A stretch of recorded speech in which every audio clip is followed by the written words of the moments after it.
Hello friends, let's discuss Arrhenius theory of ionization. Ionization means change of neutral matter into ions, and the most common example of ionization process is reaction between sodium and chlorine elements. So it is a very important reaction. हमारे पास क्या है, ये sodium metal है, देखिए please, ये 2 मोल है इसके, ये वेपर स्टेट में होगी, जो गर्म करेंगे, गैस फेज में है, वेपर्स होंगे सोडियम के। जैसे ही क्लोरीन गैस सोडियम वेपर्स के कांटेक्ट में आती है, हमें क्या है, एकदम से क्या मिल जाता है, NaCl, और ये कंपाउंड सॉलिड कंपाउंड है। तो इस कंपाउंड में होता क्या है, देखिए यहां पर जो सोडियम एटम है, ये गैस स्टेट में है, ये आसानी से एक इलेक्ट्रॉन लूज करेगा यहां पर, और क्या बन जाएगा, sodium cation. So this process is known as oxidation, loss of electrons is known as oxidation. और यहां से एक सोडियम का जो ये एटम है, ये सोडियम कैटायन में बदलता है। इसका मतलब क्या है, the matter, the sodium atom is changing into sodium cation. तो जिस यहां पर पॉजिटिव चार्ज है, तो ऐसे आयंस को हम कैटायन कहते हैं, जिसके ऊपर पॉजिटिव चार्ज होता है। So the change of neutral matter into ionic matter, ठीक है, इज नोन एज आयोनाइजेशन। वहां पर क्या आयंस बनते हैं, न्यूट्रल मैटर आयंस में कन्वर्ट होता है।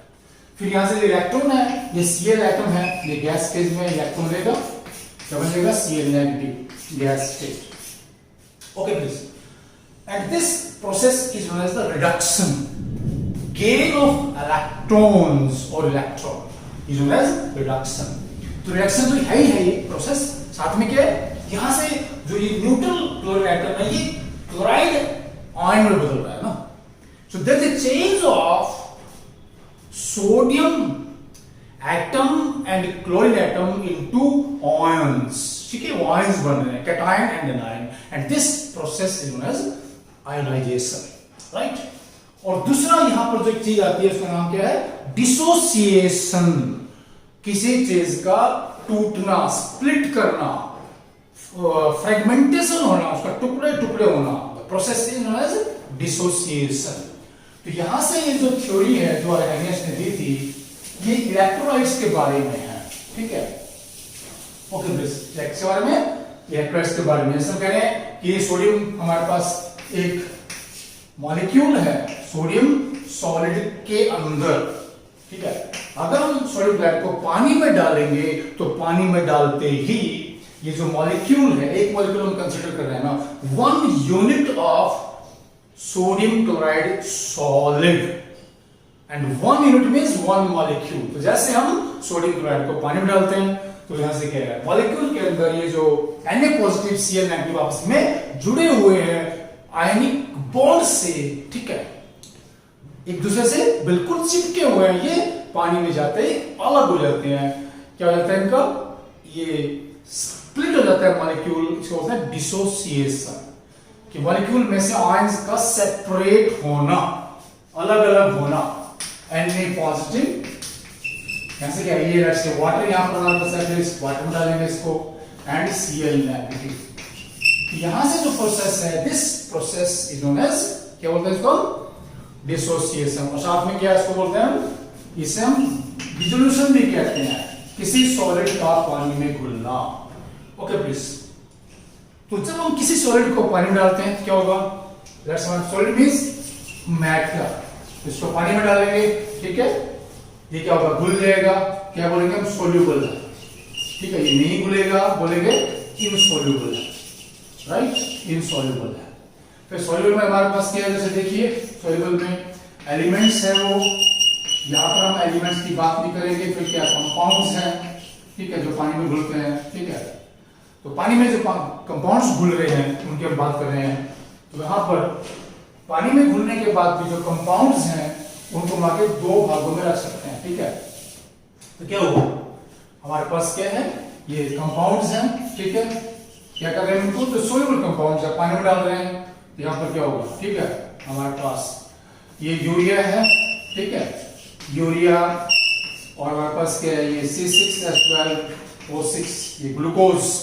तो इनके सॉल्यूशन से करंट पास नहीं होता है। यूरिया, ऐसे बहुत से कंपाउंड्स और भी ऑर्गेनिक कंपाउंड्स हैं जिनको क्या नॉन इलेक्ट्रोलाइट्स कहते हैं। दूसरे हमारे पास क्या NaCl है, ठीक है, H2SO4 है, ठीक है, NOx है, ऐसे बहुत से कंपाउंड्स हैं, ठीक है, जिनके सॉल्यूशन से करंट पास होता है। तो ऐसे कंपाउंड को क्या बोलते हैं, इलेक्ट्रोलाइट्स। और अर्हेनियस थ्योरी इन्हीं कंपाउंड्स के बारे में है, जो कंपाउंड्स पानी में जाने के बाद आयंस बनाते हैं, आयंस में टूट जाते हैं। ये अर्हेनियस थ्योरी उन्हीं कंपाउंड्स के बारे में है। तो सॉल्यूशन के अंदर इनका जो बिहेवियर है, ठीक है, नॉन इलेक्ट्रोलाइट्स का, जो मॉलिक्यूल्स आयंस नहीं बना रहे हैं, इनके बिहेवियर से अलग है। पहला बिहेवियर क्या है कि इनके सॉल्यूशन से करंट पास नहीं होगा, इनके सॉल्यूशन से करंट पास होगा, पहला अंतर ये है। दूसरा क्या है, कोलिगेटिव प्रॉपर्टीज, जैसे कहते हैं हम कि यहां से कि इनके सॉल्यूशन का बॉइलिंग पॉइंट बढ़ता है, तो मैथमेटिकली या थ्योरेटिकली बॉइलिंग पॉइंट जितना बढ़ेगा प्रैक्टिकली भी उतना ही बढ़ेगा यहां पर, ठीक है। तो यहां पर क्या है इसके अंदर, लेकिन यहां पर क्या है कि इनकी जो कोलिगेटिव प्रॉपर्टीज है उनकी value, practical value theoretical value से डिफरेंट आती है। तो ये भी एक डिफरेंस है।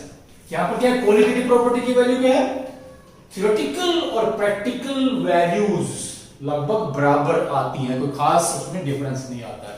लेकिन यहां पर क्या है, कोलिगेटिव प्रॉपर्टीज की वैल्यू बहुत ज्यादा डिफरेंट है।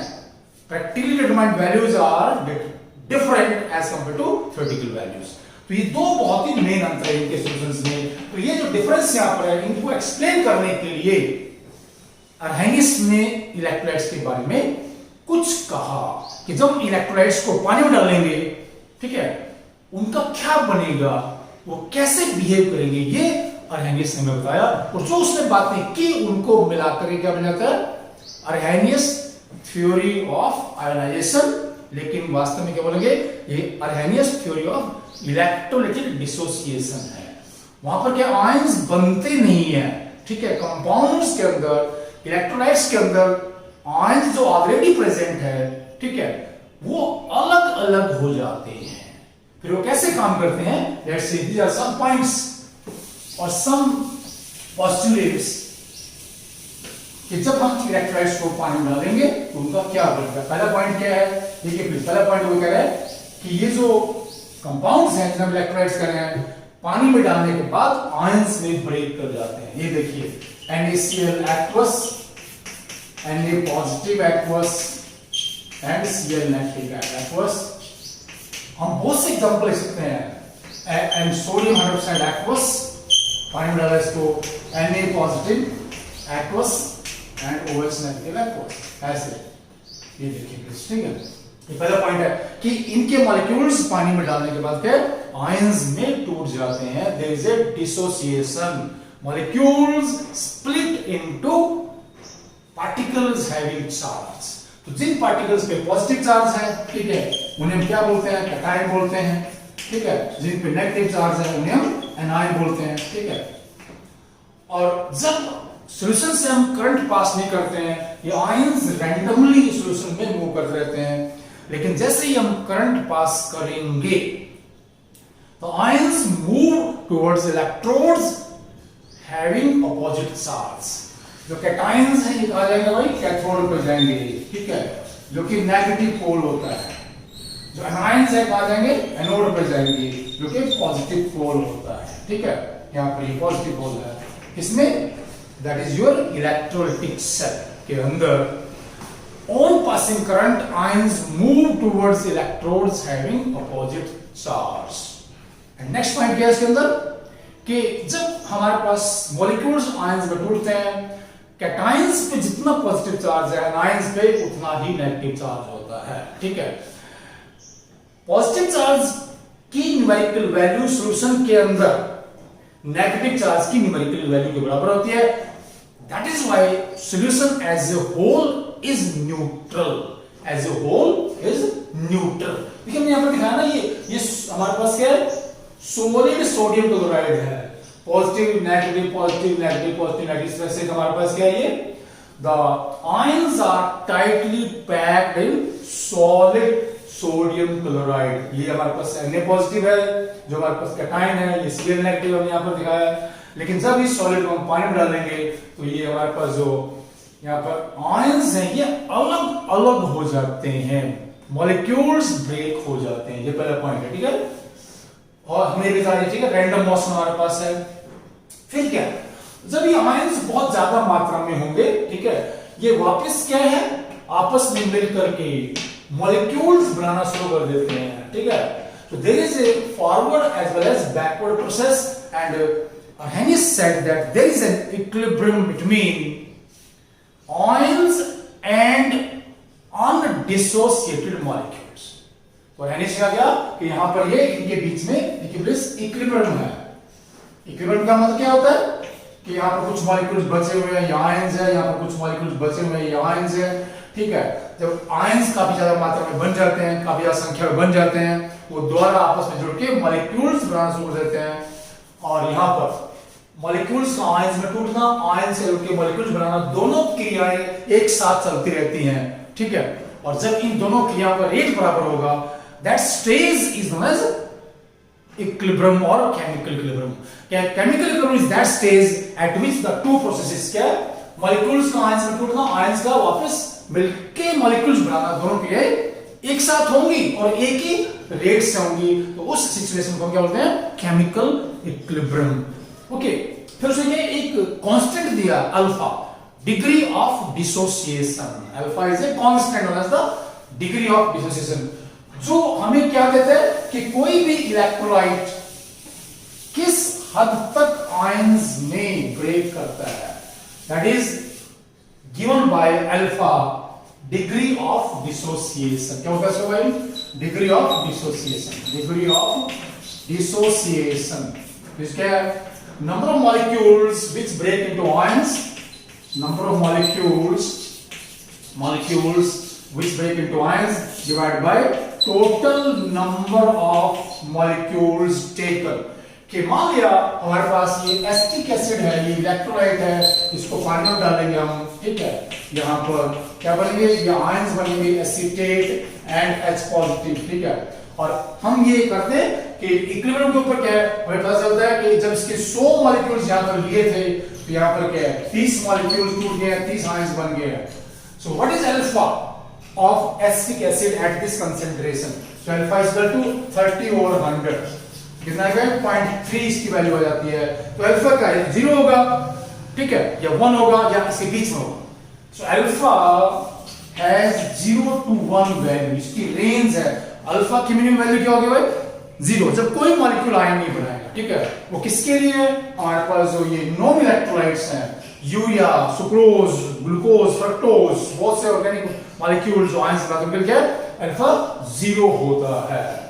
Alpha is 1 for strong electrolytes, हमारे पास ये NaCl है, ठीक है, NaOH है, इनके सारे मॉलिक्यूल्स आयंस में ब्रेक कर जाते हैं, क्या बोलते हैं, स्ट्रॉन्ग इलेक्ट्रोलाइट्स। अगर अल्फा क्या है, कहीं पर बीच में लाई करता है, कितना है, 0.1 0.2 कुछ भी होगा, ठीक है, देन वी से this is the value of alpha for weak electrolytes.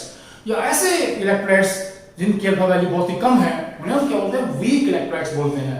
और बहुत से कंपाउंड्स हैं जो वीक इलेक्ट्रोलाइट होते हैं। अल्फा इंक्रीजेस, अल्फा की वैल्यू क्या लगातार बढ़ती है as we dilute a solution. देखिए लीजिए, जो हमारे पास इलेक्ट्रोलाइट्स के सॉल्यूशन है, उनकी जो प्रॉपर्टी है that is because of ions. जैसे हम बोल रहे हैं कि HCl का जो सॉल्यूशन है ये एसिडिक है, क्यों, because of presence of H positive ions, है ना। HCl का पानी में सॉल्यूशन क्या है, एसिडिक बिहेव करता है, एसिडिकली बिहेव करता है, या एसिडिक नेचर का है, उसकी प्रॉपर्टीज क्या है, एसिडिक है, क्योंकि because of H positive ions. So NaOH का सॉल्यूशन क्या है, ये बेसिक है, because of presence of OH negative ions. या कॉपर सल्फेट का सॉल्यूशन ब्लू है, because of presence of copper positive ions. तो इलेक्ट्रोलाइट्स के सॉल्यूशंस की जो प्रॉपर्टी है that is because of presence of particular ions in them, कि कुछ विशेष आयंस हैं जो उन सॉल्यूशंस को कुछ विशेष प्रॉपर्टीज देते हैं, या विशेष प्रॉपर्टीज कुछ विशेष आयंस की वजह से होती है, ठीक है। और जो कोलिगेटिव प्रॉपर्टीज है प्लीज, उनकी वैल्यू क्या है? सॉल्यूशन के अंदर पार्टिकल्स की संख्या पर डिपेंड करती है। और यहां पर क्या है, हम एक मॉलिक्यूल डालेंगे लेकिन पार्टिकल्स दो है। कि कोलिगेटिव प्रॉपर्टीज के प्रति ये जो हमारे पास आयंस हैं, they behave like molecules, right? The behaviour of ions towards colligative properties is just like molecules. Colligative properties में क्या देखना है कि वहां पर कितने पार्टिकल्स हैं, चाहे वो एटम्स हैं, आयंस हैं, मॉलिक्यूल्स हैं, इससे कोई फर्क नहीं पड़ेगा, ठीक है? इसलिए जो इलेक्ट्रोलाइट्स हैं उनकी कोलिगेटिव प्रॉपर्टीज की वैल्यू थ्योरेटिकल वैल्यूज से ज्यादा आती है। So these are the main postulates और points of Arrhenius theory of electrolytic dissociation. And this theory has so many applications. इसकी मदद से क्या है, बहुत सी क्रियाओं को, बहुत सी जो केमिस्ट्री में फिनोमिना है उनको एक्सप्लेन कर सकते हैं, या बहुत सी हमारे पास क्या है ऐसी क्रियाएं हैं, फिनोमिना है जो ये प्रूव करते हैं, जिनसे ये सिद्ध होता है कि कुछ मॉलिक्यूल्स पानी में जाने के बाद आयंस बनाते हैं, आयंस बनाते हैं। और जो अल्फा है, डिग्री ऑफ डिसोसिएशन, किस पे डिपेंड कर देगा? एक तो हमारे पास नेचर है इलेक्ट्रोलाइट की, दूसरा कंसेंट्रेशन है कि कितने मॉलिक्यूल्स हैं, ठीक है, उस पर डिपेंड करेगा। टेम्परेचर पे डिपेंड करेगा अल्फा, ठीक है, कि टेम्परेचर बढ़ने से अल्फा बढ़ जाता है। सो these are some factors on which alpha, the value of degree of dissociation of an electrolyte depends, right? हमारे पास इस थ्योरी के कुछ एप्लीकेशंस हैं जो हम किसी दूसरे लेक्चर में या वीडियो में डिस्कस करेंगे। थैंक्स।